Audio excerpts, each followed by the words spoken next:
অথলে যাব নেকি কোটি কোটি টকা 110 কোটি টকা ব্যয় কৰি নিৰ্মাণ কৰা হৈছিল গুৱাহাটী উচ্চ ন্যায়ালয়।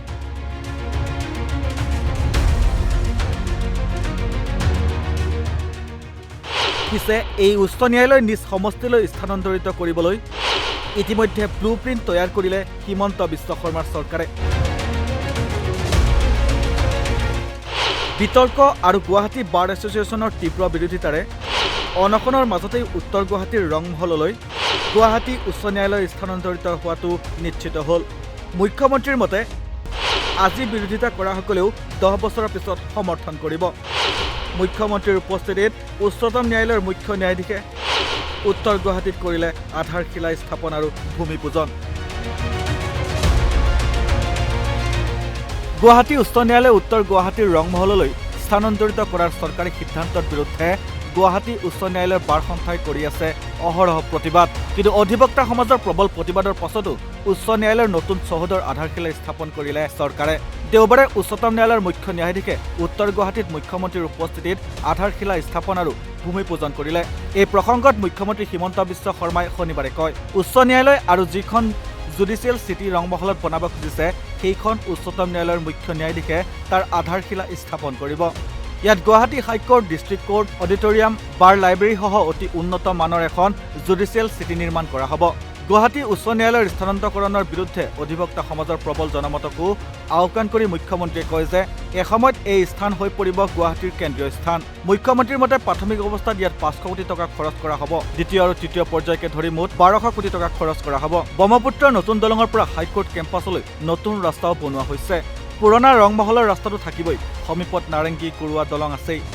এসময়ত এইটোৱে গুৱাহাটীৰ কেন্দ্ৰীয় স্থান হৈ পৰিব। ইয়াত উচ্চ ন্যায়ালয়খন হ'লে সকলো উপকৃত হ'ব। বাৰ এছ'চিয়েশ্যনৰ তেওঁলোকৰ কি চিন্তাধাৰা আৰু উচ্চ ন্যায়ালয়ৰ ন্যায়াধীশ বা মুখ্য ন্যায়াধীশসকলৰ লগত তেওঁলোকে আলোচনা কৰি আছিলে। মোক এবাৰ সাক্ষাৎ কৰিব আহিছিল। তেতিয়া মই তেওঁলোকক কমিট কৰিছিলোঁ যে ব্ৰিজখন নোহোৱালৈকে কাম আৰম্ভ নকৰোঁ। মই এটাই মাত্ৰ কথা দিছিলোঁ, এতিয়াতো ব্ৰিজখন ফেব্ৰুৱাৰী 20 তাৰিখৰ আগতে ইনগ্ৰেশ্যন হৈয়ে যাব। সেইকাৰণে মোক 3 বছৰ আগতে লগ কৰিছিল। তেতিয়া মই কৈছিলোঁ যে ঠিক আছে, এতিয়া আমি কামটো নকৰোঁ, ব্ৰিজখন হোৱাৰ পিছত কৰিম। মই যিটো কমিটমেণ্ট দিছিলোঁ সেইটো মই ৰাখিছোঁ। কিন্তু বাকী হাইকোৰ্টৰ ভিতৰৰ কি কথা কি বতৰা সেইটোতো আমি নাজানো। আমাক ফুল কোৰ্টে কৈছে যে হাইকোৰ্টখন বনাই দিয়ে, আমি বনাই দিছোঁ। মুখ্যমন্ত্ৰী হিমন্ত বিশ্ব শৰ্মাই গুৱাহাটী লতাশিলৰ পৰা ৰংমহললৈ উচ্চ ন্যায়ালয় স্থানান্তৰ কৰা প্ৰসংগত প্ৰতিবাদ কৰা অধিবক্তাসকলক উদ্দেশ্যি মন্তব্য কৰি কয় যে যিসকলে আন্দোলন কৰি আছে তেওঁলোকে ভাবিছে যে তেওঁলোক ইয়ালৈ আহিব লাগিব, কিন্তু এই কোৰ্টখন অসমৰ নৱপ্ৰজন্মৰ বাবেহে বনোৱা হৈছে। মুখ্যমন্ত্ৰী শৰ্মাই লগতে কয়, 10 বছৰৰ পিছত আজিৰ গুৱাহাটীত গুৱাহাটী নাথাকে। নাৰেংগী কুৰুৱা ব্ৰিজ, গুৱাহাটী উত্তৰ গুৱাহাটী ব্ৰিজ, পলাশবাৰী শুৱালকুছি ব্ৰিজ এই সকলোবোৰ হোৱাৰ পিছত স্বাভাৱিকতে গুৱাহাটীখনৰ গতি পৰিৱৰ্তন হ'ব। যিসকলে ৰংমহললৈ উচ্চ ন্যায়ালয়ৰ স্থানান্তকৰণৰ আজি বিৰোধিতা কৰিছে তেওঁলোকেও ইয়াৰ সমৰ্থন কৰিব বুলি কৈ হিমন্ত বিশ্ব শৰ্মাই কয়, ইয়াত IIT হৈছে, ল' ইউনিভাৰ্চিটি হৈছে, ইয়াত যি আহিছে তেওঁলোকে সকলো সন্তুষ্ট হৈছে, কাৰণ গুৱাহাটীৰ ট্ৰেফিক আদিৰ পৰা তেওঁলোক মুক্ত। মই ভাবোঁ ব্ৰহ্মপুত্ৰৰ দলংখন হৈ যোৱাৰ পিছত এজন মানুহে জালুকবাৰী আৰু দিছপুৰৰ পৰা গুৱাহাটী হাইকোৰ্টলৈ আহিবলৈ যিমান সময় লাগিব, ৰংমহললৈ আহোঁতে তাতোতকৈ কম সময় লাগিব। গতিকে 4-5 বছৰৰ পিছত যেতিয়া সকলো সাজু হৈ উঠিব, যিসকলে আজি বিৰোধিতা কৰিছে তেওঁলোকেও ইয়াৰ সমৰ্থন কৰিব।